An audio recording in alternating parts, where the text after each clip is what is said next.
मंत्राणाम स्वरोवै प्राणः, मंत्र को स्वर से गाओ।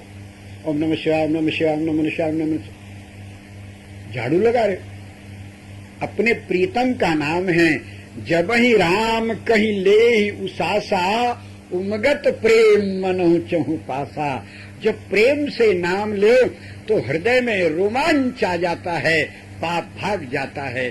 श्री राम, प्रेम से भगवान नाम उच्चारण करो। व्यग्र चित्ताद हतो जपः, बहुत जल्दी जल्दी जो जप करता है उसको लाभ नहीं होता है। पाठ में भी ऐसे स्वर से करो। शीघ्री गीति शिरः कंपी, स्वहस्त लिखित पुस्तिका, अल्पकंठ अनर्थज्ञ, षडैते पाठका अधमा। अधम पाठक हैं, मरने के बाद भले पाठ का फल मिले, जीते जी मुश्किल है। प्रेम से जपो, शुद्ध उच्चारण करो, स्वर से जपो। मंत्रों में स्वर ही प्राण है। स्वर ईश्वर है, ईश्वर है, ईश्वर है। ऐसे ठाकुर जी का दर्शन करो, थोड़ी देर में जी उब जाएगा। और गान बजान होता है ठाकुर जी की लीला पदों का, तो फिर आनंद आता है। तो स्वर ईश्वर है। और तीसरा अंग है, मंत्र का अर्थ जाने बिना मंत्र अगले जन्म में फायदा करेगा। इसलिए मंत्र का अर्थ जानो। मंत्रार्थ जानने से निश्चिंतता आ जाती है। पूरे मंत्र का अर्थ तो परंपरा से बताया जाता है, ऐसे नहीं, पर नमूना बताएं। कोई भी मंत्र हो, किसी भी देवता का मंत्र हो, नमः पद उसमें अवश्य होता है। पहले प्रणव अथवा बीज लगो, फिर भगवान का नाम, अंत में नमः। श्री रामाय नमः, श्री कृष्णाय नमः, गोविंदाय नमः, यही सब मंत्र है ना। तो इसमें जो नमः पद है इसके दो अर्थ होते हैं। एक तो नमस्कार, और दूसरा रहस्य अर्थ है कि न इति निषेधे म इति ममत्वे। आपका मंत्र बताता है अपने को कर्ता मत मानो। न माने नहीं, म माने मेरा।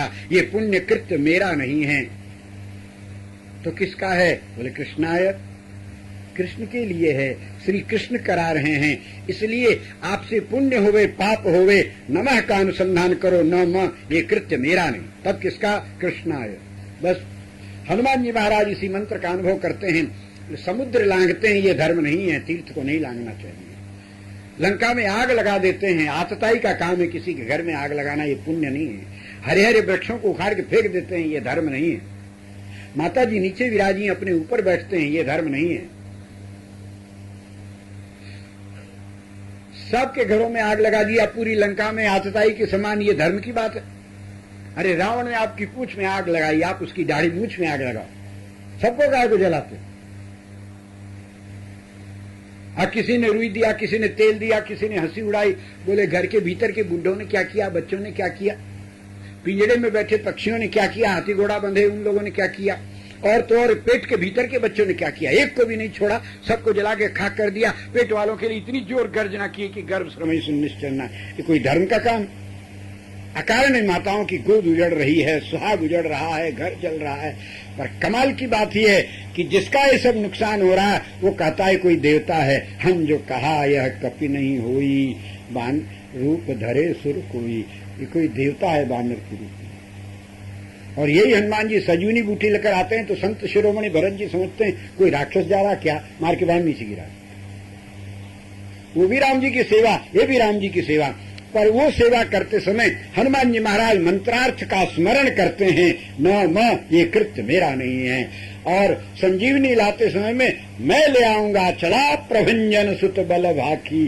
अहंकार है, इसलिए संत भी उनको असंत समझते हैं और असुर भी यहाँ मंत्रार्थ का स्मरण करने से देवता समझते हैं। राम जी ने पूछा, हनुमान रावण के जीते जी उसके घर में रहते तुमने लंका जला दी? हनुमान जी ने कहा, ना ये मेरा कृत्य नहीं है। न म, तो किसका है?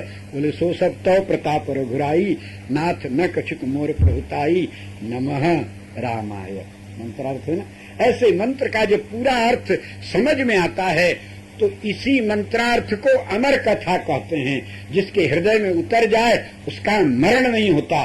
पश्यत ध्रुवंच प्रहलादम विभीषण मथा परम। ध्रुव, प्रहलाद, विभीषण, श्री चैतन्य महाप्रभु, मीराबाई, कबीरदास जी, तुकाराम दास जी इत्यादि महापुरुषों ने मृत्यु पर विजय प्राप्त की है मंत्रार्थ के प्रभाव से।